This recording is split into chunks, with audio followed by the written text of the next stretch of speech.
Hello, thank you for joining me today on Miemie's Keepsakes. I am Marnell. Today I want to do something different. I'm still working on, my stash of stamps. If you've been following along, I bought some stamps and then I soaked them and I did a couple of things with the stamps, decorated pockets and journal covers and things. And now I'm down to these pieces of envelope. So a lot of the stamps were glued on these envelopes and just cut out, and that's why I had to soak them.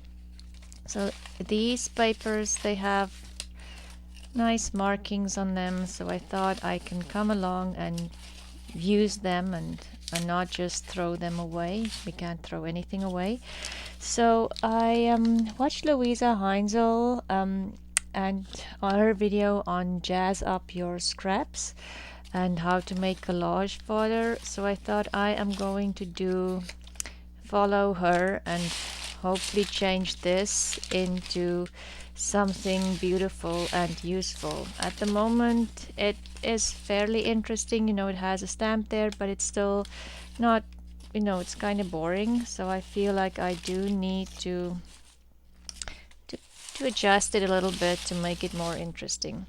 I am going to work with gloves because I still need to go to school today.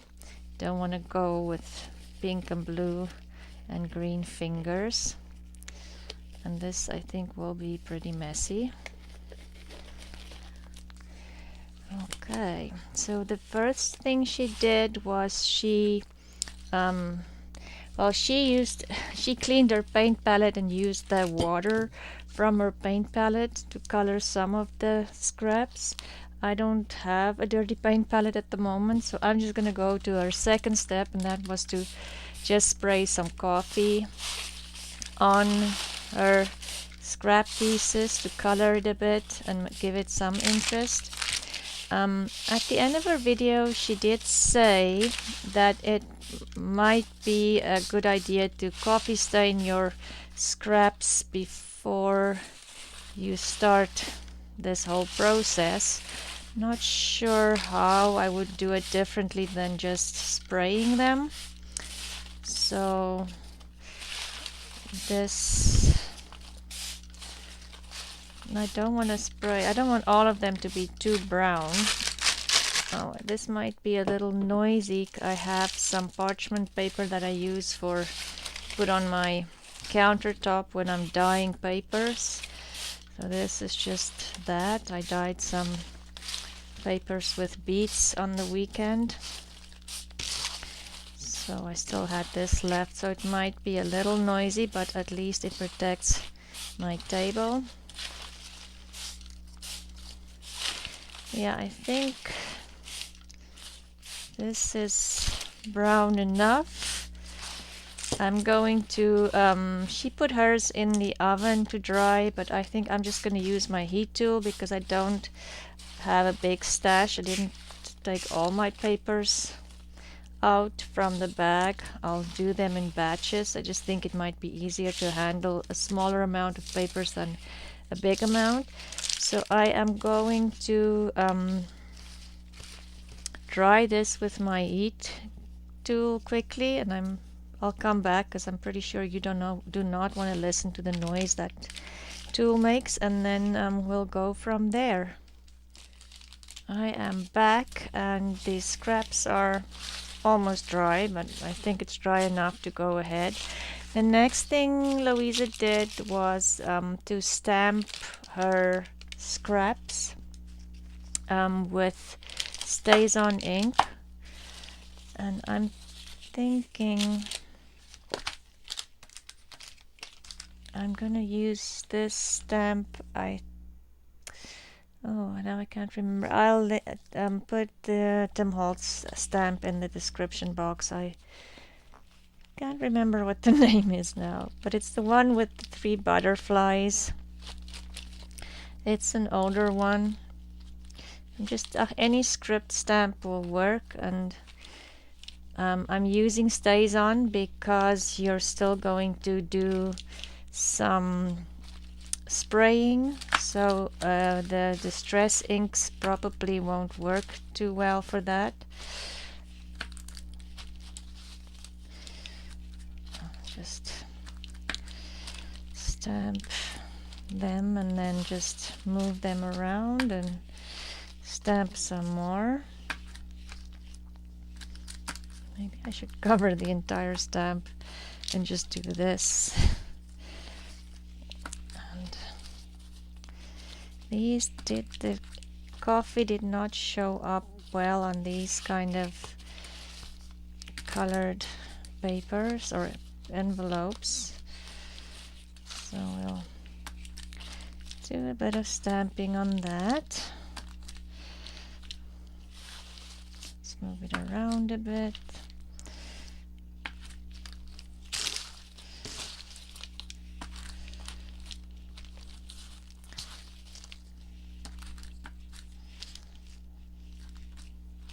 Because there's pieces, not the entire script will come on one piece, and not all of them will have script on it. Okay, but maybe let's do some of this was some Timber Brown Stays On ink, and then this one is the olive green. Let's do a bit of green and red in here as well, just to give it some color.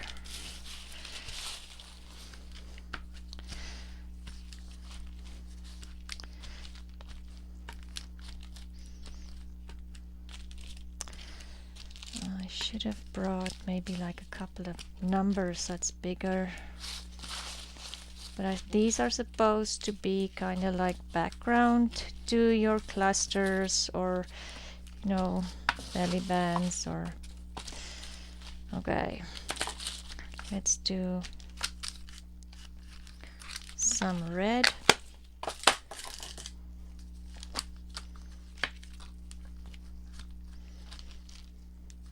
The red doesn't show up as well. That's interesting. Or is my ink pad just really dry?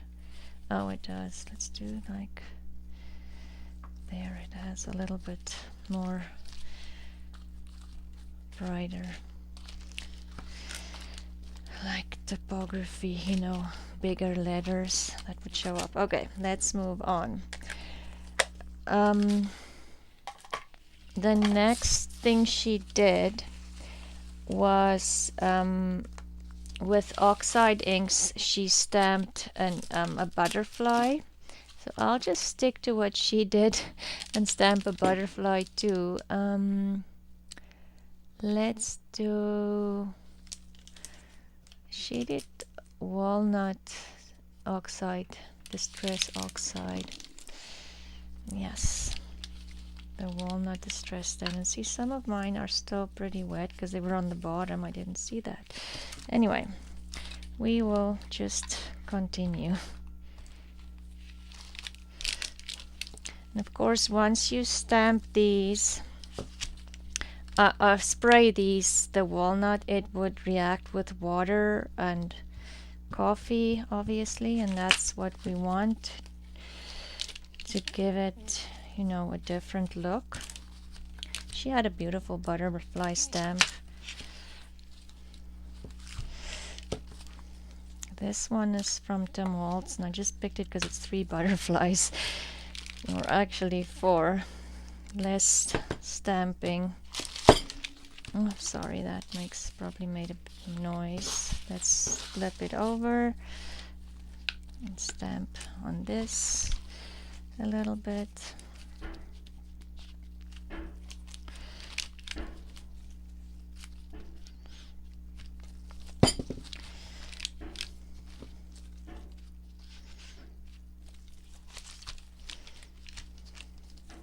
Okay, let's do, oops, sorry, I moved the camera. Oh. Okay, so I stamped some in Distress Oxide. This is Mermaid Lagoon, just a couple of them as well. And so this is how my scraps look at the moment. So the next thing Louisa did was to spray this with water and a bit more coffee.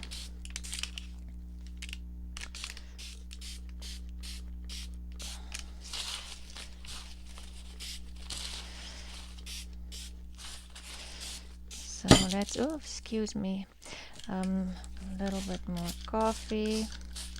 And then I have a little bit of the beet juice left from this weekend, so I thought let's just throw that in there too, why not?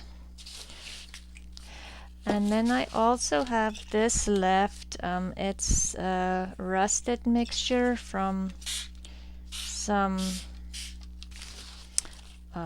echo dyeing I did. Just thought I'll keep that and see what it does on the scraps. Okay, so let's go back to Louise's recipe. At the moment my scraps are pretty wet, and as you can see, still not very interesting. I think I want it to look a little bit more. So she also did use some gesso and sprinkled that on there. So it's watered down gesso, and I just put it in this container and watered it down. She had it in a spray bottle, but mine are a little bit thick and didn't. Oh, my entire place is going to be full of splatters. Anyway, you move my heat gun out of the way, and but maybe, yeah, let's do that. A little bit of splatters in here on the red.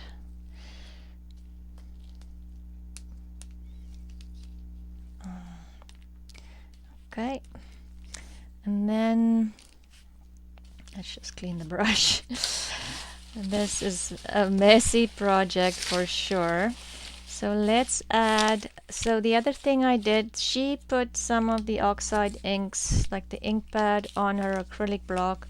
I have these little containers, so I just mixed mine in here. This one is the Distress Oxide Spray Crushed Olive, and again I just watered, added some water, and I just want to add some. This might not be the best brush, but even just add some splatters in here. Oh, there's a stamp.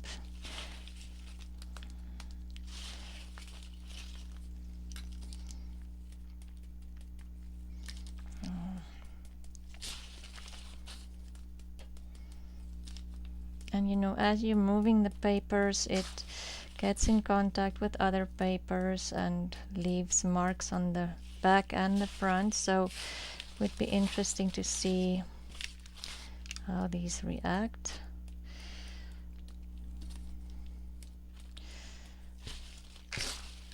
Because we're going to spray it again with coffee, and just pour all of this on there. Spray it. Oh, there's another stamp. It's gonna be colored, become fodder. Okay, so yeah, this is what we have so far. So let's add, I want to add some blue. This one was the Distress Oxide Reinker, and it's Broken China.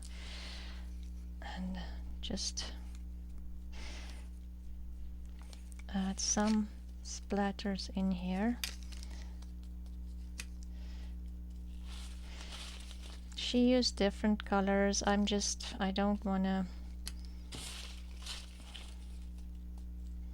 Oh, making a big fat mess. I'll have to clean up when I'm done. Luckily it's water based, so it should all wash off.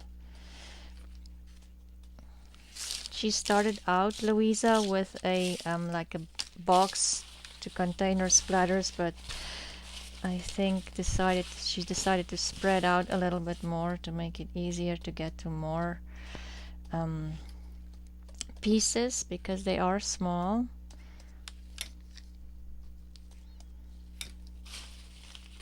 especially mine are really small.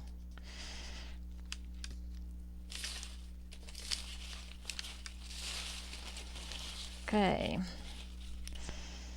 so let's this, would that be enough blue? Okay, so let's move on, or not. Still see a couple that has nothing on them, but the thing is you can keep playing until you're happy, like because these are gonna react with, I'm going to add some water again, so the oxide inks will react to the water and change color and give you different effects. And then again, if you spray it with coffee, it would do the same, give you different effects again. And hers turned out absolutely beautifully. Oh, there's a stamp. Oh, sorry, I bumped the camera again. Okay, maybe let's add more white gesso.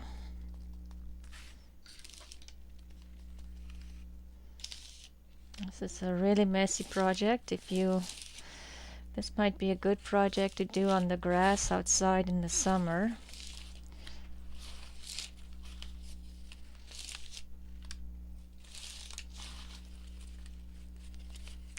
I'm thinking I want to add more color, maybe. Maybe I'll do Distress Oxide Wild Honey and just spray it on. My might be a bit too much. Just to color it a little bit more. I actually think, I mean, I do like the splatters, but if you want color, the sprays are, you know, if you want quick color, the sprays are a good option. And let's do more of this. Let's do the walnut stain spray as well, because I do know it reacts really nicely with water.